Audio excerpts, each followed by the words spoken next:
มาทุกคนมื้อนี้ก็พาพี่น้องมาเลาะหาเห็ดเส้นเก่าเส้นเคยเนาะทุกคนตื่นมาก็เลาะหาเห็ดบ้านเฮา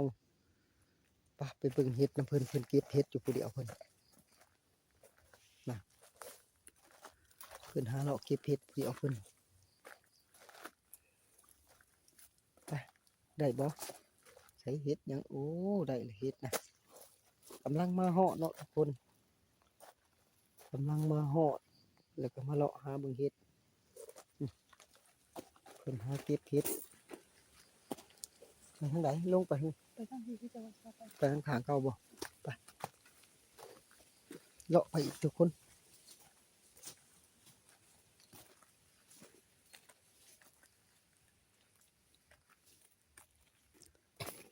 เลาะไปเรื่อยเลาะไปเรื่อยเพราะว่าเฮากะตื่นมากะมาเลาะป่าคือเก่าเนาะหาเห็ดว่าเห็ดมันสิออกอีกหรือบ่เนาะไปเลาะอีก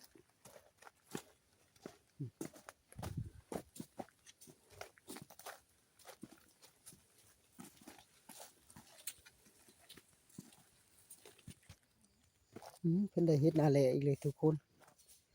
ว่ายังจุ่มน้อยนึงเพิ่น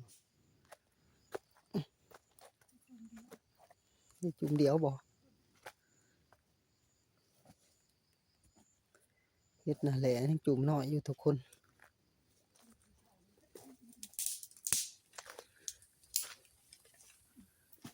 เห็นอีกบ่นี่ใส่มันเฒ่าแล้วเพิ่นว่าเฮาเดินมาหาหลายมื้อเลยเนาะพุ่นน่ะเพิ่นได้อีกงามอยู่ดอกดาวสั่น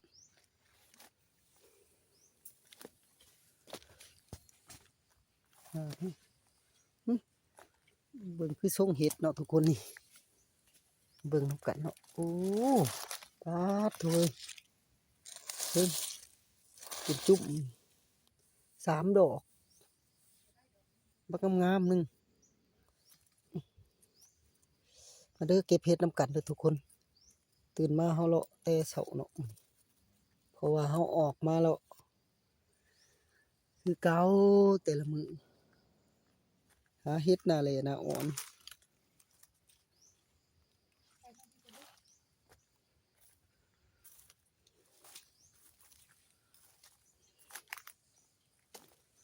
นี่ดอกงามๆทุกคนเขาเจ้าเลาะมาก่อนนะเต้ยเขาเจ้าบ่ได้เข้ามาคือช่วงนี้นะโอ้เป็นลุงลำห้อง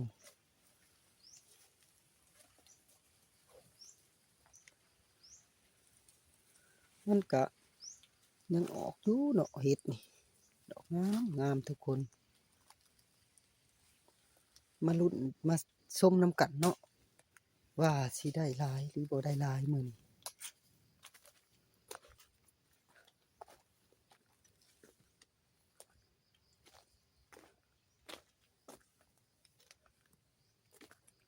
เลาะไปคือเก่าเลาะไปเรื่อยๆถ้าเฮามานกะเพาะเนาะถ้าเฮาบ่มานก็คือบ่เพาะเนาะนะเห็นอีกแล้วเพิ่นว่าเห็ดดอกงามนะทุกคนจุ่มก็มีบ่จุ่มมันแน่บ่เอ้า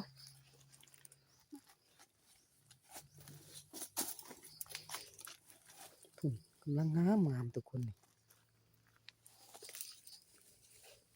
เลาะไปเรื่อยๆเห็นอีกแล้วทุกคนนี่เดี๋ยวเบิ่งคือทรงเห็ดโอ้หมุนหมดเลยมันเถาหมดแล้วทุกคนเห็ดเขาเจ้าสักไปก่อนนี่มันจังไดเห็ด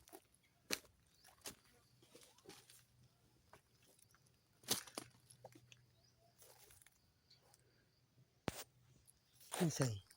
เพิ่นเพาะอีกแล้วทุกคนนี่ไม่ใส่ดอกงาม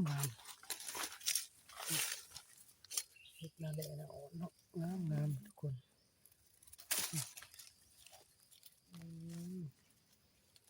งามคักงามแน่เนาะดอกพอดีงามเป็นออกปลายเนาะครับเลาะไปเลยเดินจะเห็นเท่านึงเนาะ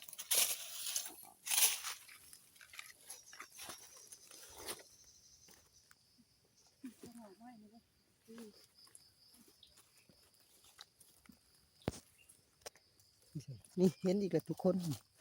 อุ้ยดอกนี่ก็งามขนาดเลยดอกงามงาม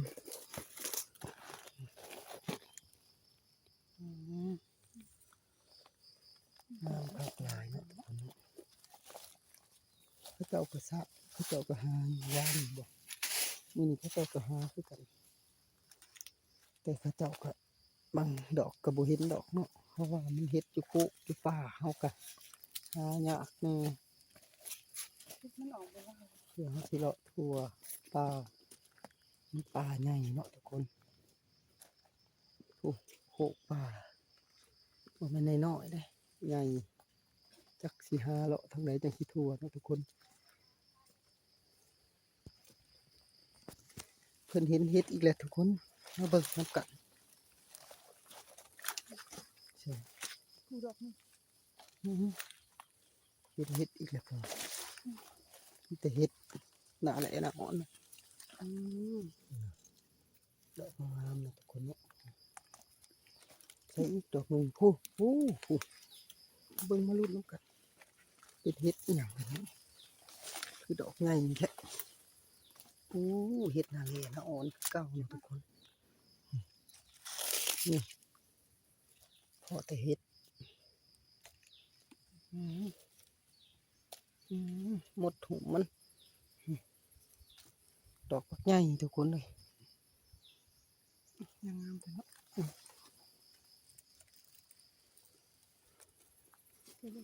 ไปเบิ่งทุกคนละห้องนี้จ้ะเลาะเบิ่งอีกก่อนมันออกเป็นตามโศกตามเฮวเนาะทุกคนเนาะนี่มันเป็นแบบลีนดิน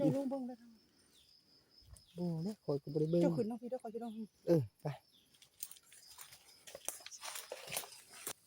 ไปทุกคนเลาะไปใส่เอาเห็นอีกแล้วบ่นี่สองสามดอกนะเป็นจุ่มนี่ทุกคนนี่ทุกนะทูนี่ดอกนี่แต่จุ่มมันเนาะทุกคนกำลังเป็นจุ่มดอกจุ่มงามไปเบิ่งอีกอย่างคือเด็ดเฮ็ดใช่วงใดคือบอลใดมันบอกไม่ต้องง่ายโอ้เมนดีเมนเขาเอาดูนะ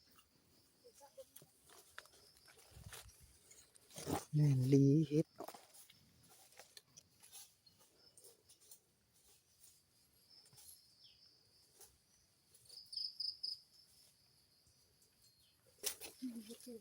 ดและแม่นแล้วเห็นตีนเพิ่นคือส้มคืออย่างดีเฮ็ดดีเนาะทุกคนแล้วตาดีว่ะคอยเราบ่เห็นปานใดเฮ็ดคือว่าแล้วคอยบัดน้ำกล่องเนาะอยากน้ำกล่องเนี่ยจักหน่อยเนาะทุกคนเนาะหาไปให้มันสุดก่อนพอเฮ็ดอีกแล้วเพิ่นว่าพุ่นน่ะทุกคนมีแต่เฮ็ดเพิ่นว่าเฮ็ดก็ออกหลายพอได้เก็บอยู่ก็บ่หลายปานใดเนาะทุกคนพอได้เก็บนะทุกคนเฮ็ดปีนี้ออกบ่หลายแต่ละปีผ่านมามันออกเป็นออกเข้ามาได้เป็น2-3กระตาแต่ว่าปีนี้เฮ็ดออกน้อยเนาะปีนี้เฮ็ดออกบ่หลายเนาะทุกคนเนาะเอาซะแหละบางสักสิขอจบคลิปก่อนเนาะทุกคนถ้ารอชมอีกคลิปหน้าตอน ต่อไปเนาะทุกคนเนาะ